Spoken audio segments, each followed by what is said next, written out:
Good morning, everyone. It is currently like 5:30 in the morning or something. It's way too early, but we are currently in Olive Branch, Mississippi. We're not at the Reed House anymore. We did stop in Mississippi to go visit my grandparents and also my aunt, uncle, and cousins, which was a lot of fun. Two things about Mississippi: the sunsets are beautiful, and then the food is really good. Or maybe it's just my family who puts out really good food. And I was gonna do like a TikTok of the food. I didn't even film it. I ate it all way too fast because it was so good. Look, I'll show you outside. It's literally dark out. It's way too early for this. Today we are going to Charleston, South Carolina. I'm very excited for that because we've never been to Charleston before, so I honestly don't know what to expect. And the reason we're up so early is because we do have a bit of a drive. I think it's like 10 hours or something. Plus we lose an hour also. So that's why we're up so early, so we can try and get there at a decent time. We're gonna go eat some breakfast now, and then we're gonna hop on the road because again, we have a very long drive, so let's get going. My dad just dropped all our luggage, I guess. Okay, I got it. Y'all, Bucky is ready to go. He's ready to go on a road trip. So we basically did have an exact 10-hour drive ahead of us, and we passed through Alabama as well as Georgia. We just stopped to get gas. I don't know what state we're in. I think we're in No, we're in Georgia. I almost said Alabama. We're currently in Georgia. We have like another 3 hours or so until we get to South Carolina. I'm bored. I'm very bored right now. This is a long drive. I mean, the first day was long too. We had a long drive then, but I don't know, 10 hours. It's rough. Hopefully we get there soon. What is my dad doing? Oh, he's cleaning the windows. Why does he always have to clean the car windows? Everywhere we go. He's like a neat freak when it comes to the car, you guys. Yeah, we'll get there when we get there. So once we reached South Carolina, it took us a few more hours until we finally arrived to our hotel in downtown Charleston. We stayed at the Meeting Street Inn, and I'll tell you right now, we really ended up loving this hotel. Their courtyard is beautiful, it features a nice fountain, and it's the perfect location within walking distance to everything downtown. Yeah, you're gonna be seeing a lot of this place during this video. So we've just arrived to Charleston, we checked into the hotel, and then we parked the car ourselves. Now we gotta walk back to the hotel, and I'm already looking at like the buildings, and the architecture is pretty cool here. Like, it's all old buildings and stuff. You can see behind me some of the houses. Like, it kind of reminds me of like New Orleans a little bit, or like even Savannah. And there's palm trees here too, which is nice because I have not seen a palm tree in a year. It's literally been a year. Now we're just gonna go walk around and see what this city has to offer. So something else I want to mention about the Meeting Street Inn really quick is the history. It was built in 1874 and actually acted as a theater until 1981 when they turned it into a hotel. Y'all, this is our hotel room. It's pretty nice actually. Ooh, that's the bathroom. And then the sink is out here for some reason. My mom's trying to take pictures. So clearly my first impression walking around Charleston is that we are very underdressed. Like, everyone here is like very posh, very fancy. I don't know. It's kind of weird. I don't think I've ever been to a city like that before. Certainly not Detroit. Detroit is very casual. We're bringing back the casual Detroit style to Charleston. That's what we're doing. Because I'm not changing shirts. I wore my Alabama shirt today because I have a friend in Alabama. So, gotta support Alabama, you know. Not changing shirts. I have some nice shirts in my luggage though, that if we go to like a fancy restaurant tomorrow or whatever, I'll wear something nice. But right now we're gonna keep it casual and we're just gonna go find some place to eat dinner. I think me and my parents are already lost down here. There's a park nearby though, because I wanted to see the water, but we also gotta find a place to eat. We found one place, but we're not sure how expensive it is and if you have to dress nice to get in. So, but let's go see if we can find the water. I'll show you the fountain over here. Fountain's nice.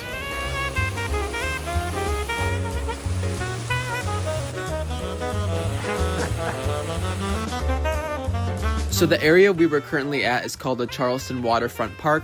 It was built in 1990 as a way to reinvent the historic downtown area. It's actually home to the famous pineapple fountain, which at the time we didn't realize it was right over there. We do go check it out another day though. Y'all, it is absolutely gorgeous out here.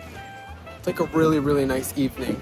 It's like the best way to describe it. It really is like perfect weather down here. Not too warm, not too cold.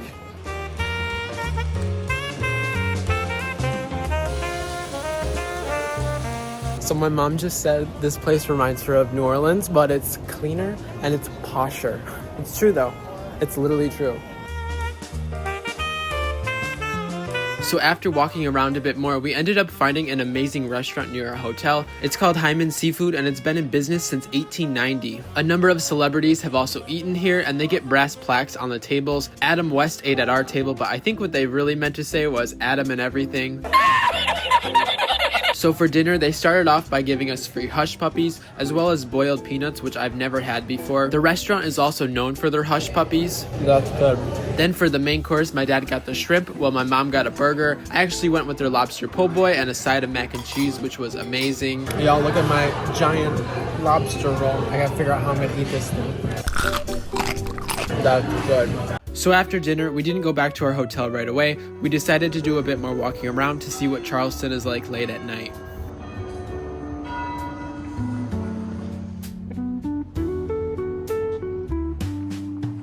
Yeah, you guys, there's like a lot of art galleries here. We've seen a lot of them so far, and it's probably all really expensive stuff. $140 this one is, but that one's nice. That one's really nice, actually. There's also a lot of clothes stores here too, like fancy clothes. My mom and I are just discussing now that we can only do window shopping on King Street tomorrow because it's like all art galleries and like very bougie stuff, very bougie clothes. Clothes that we have no need for. Whoa, the shoe is spinning. Whoa, it's hovering. What in the world? You guys, look at the bougie Target behind me. That is the nicest Target I've ever seen.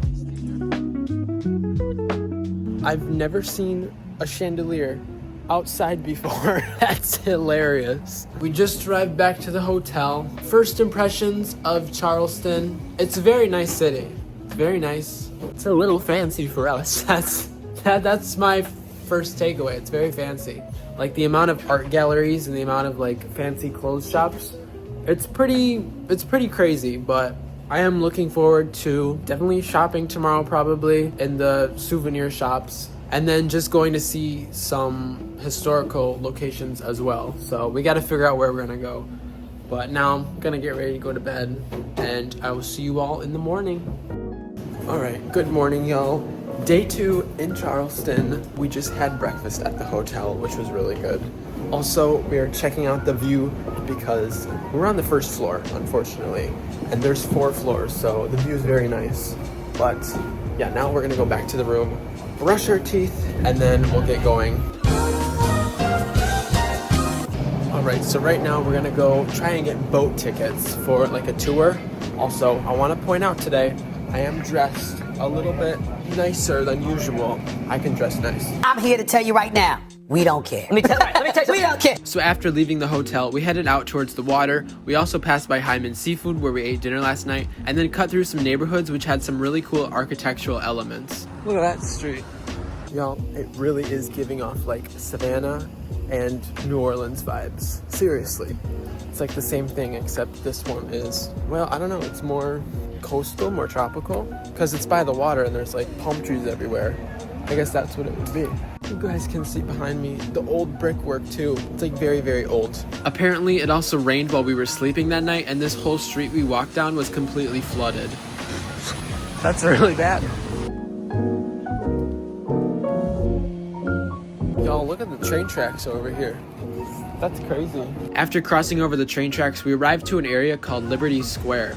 We just arrived to Liberty Square, which, by the way, they stole that name from Disney World, or Disney stole it from them, I'm not sure. So Charleston's Liberty Square is a popular waterfront park named to honor the city's place in the country's historical struggles for freedom. It's also where the Charleston Aquarium is located, and the boat tour for Fort Sumpter, which we'd be getting tickets for. Now, we were actually provided with a lot of history about this fort we'd be visiting, which is only accessible by boat because it's literally on an island in the Charleston harbor. But basically what you need to know is that this historic fort is actually where the first shots of the Civil War happened in 1861. The Confederacy actually won the first battle, and this also led to the origins of the Star-Spangled Banner. Today, the fort looks very different than what it did back then. It's managed by the National Park Services, and visitors are allowed to explore the island themselves. We are currently at Fort Sumpter. There's a lot of history here. It's pretty cool. So the fortress used to be a lot taller, but the original brickwork is still there, as well as some of the old cannons that were used in the battle. Honestly, if you're into the Civil War or even American history, this is really a great place to visit. There's also a museum on the island with even more information about the fort, and this place also offers some great views of not just the harbor, but the Atlantic Ocean as well. After we left the island and the boat took us back to the city, we did some more walking around and passed by another cool park. This one was called the Gadsden Borough Park, and it's fairly new. They had a nice fountain though, and these really cool swinging chairs, which I absolutely loved. Also, the apartments across the street had a waterfall on the side of the building. I think all buildings need this type of feature. We then headed back over to Charleston's waterfront park to see the pineapple fountain, which again, we didn't realize it was right over there from the night before. We are currently headed to one of the most famous spots in Charleston, South Carolina, which is the pineapple fountain. Not a regular fountain, it's a pineapple, which is really cool. So the pineapple fountain was built in 1990, and its construction was completed right after Hurricane Hugo, which devastated Charleston 1 year prior in 1989. So it really is a symbol of hope for the city, as well as hospitality and wealth, because pineapples don't grow in Charleston. However, back in colonial days, when trade routes in America opened, pineapples would come in from the Caribbean, and because of the long journey, they would spoil. This caused a supply and demand challenge, which made pineapples expensive fruit, and only the wealthy could afford them.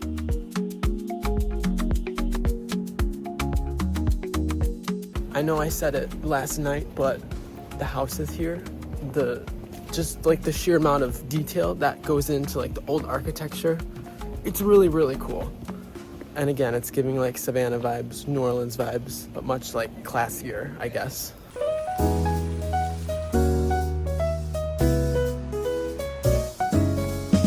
Y'all, we are on King Street right now, and we're about to do some shopping, if we can find anything that's not overly expensive. So long story short, we actually couldn't find anything that wasn't overly expensive. We did go in some stores and browse, but King Street really is where the wealthy go to shop. Also, I know we were here the night before, but I didn't go over the history of it. King Street played a significant role in Charleston's early development. It was the primary route connecting the city to surrounding areas, and its origins date back to 1650. During the 1980s is when it turned into a premier destination for shopping and dining, nowadays offering everything from high-end boutiques to art galleries while still maintaining the original architecture.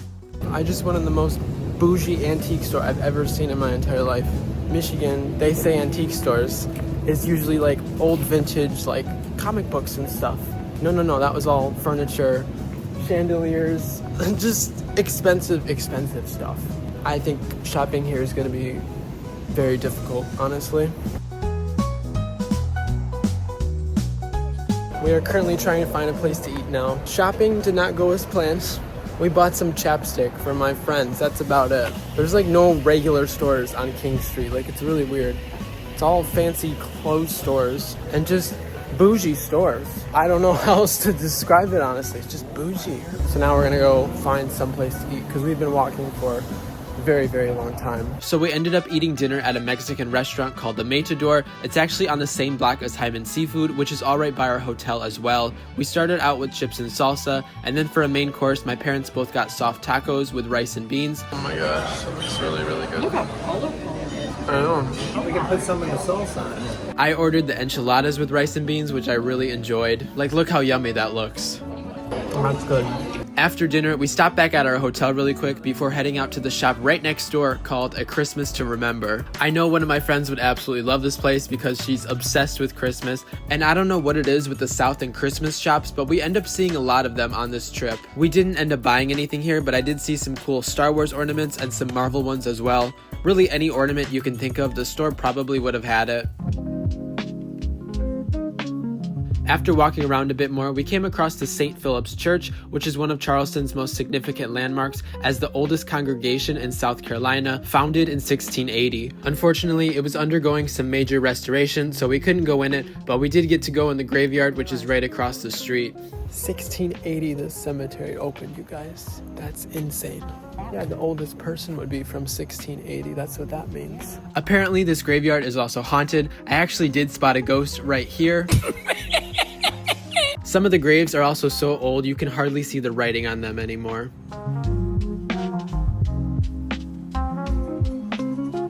After the graveyard, we did some more walking around downtown. We spotted this fancy hotel and restaurant and also some horse and carriage tours that were going on. We also headed back toward the water to check out the pineapple fountain at night, and yeah, it did not disappoint.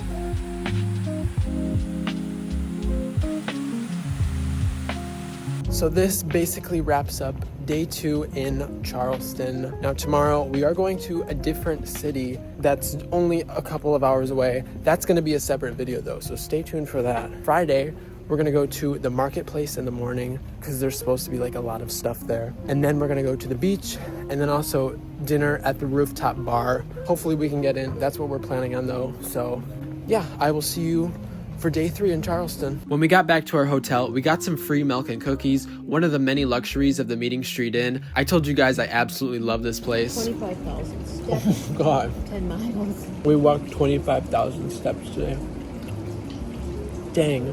10 miles. Yeah, 10 miles. That's insane. So as I said, the next day we would be going to another city before continuing our time in Charleston. I hadn't filmed an outro because I thought this was going to be just one part, but I am going to split up my Charleston vlog into 2 parts, so make sure you guys stay tuned for that. I want to thank you all for watching as well. Make sure you guys subscribe, and thank you all for 10,000 subscribers. I know compared to some channels it's not that many, but it means a lot to me. I didn't think I'd hit this goal by the end of the year, so thank you. More travel vlogs are on the way. Please make sure to like, comment, share, subscribe, all that good stuff, and I will see you in the next video.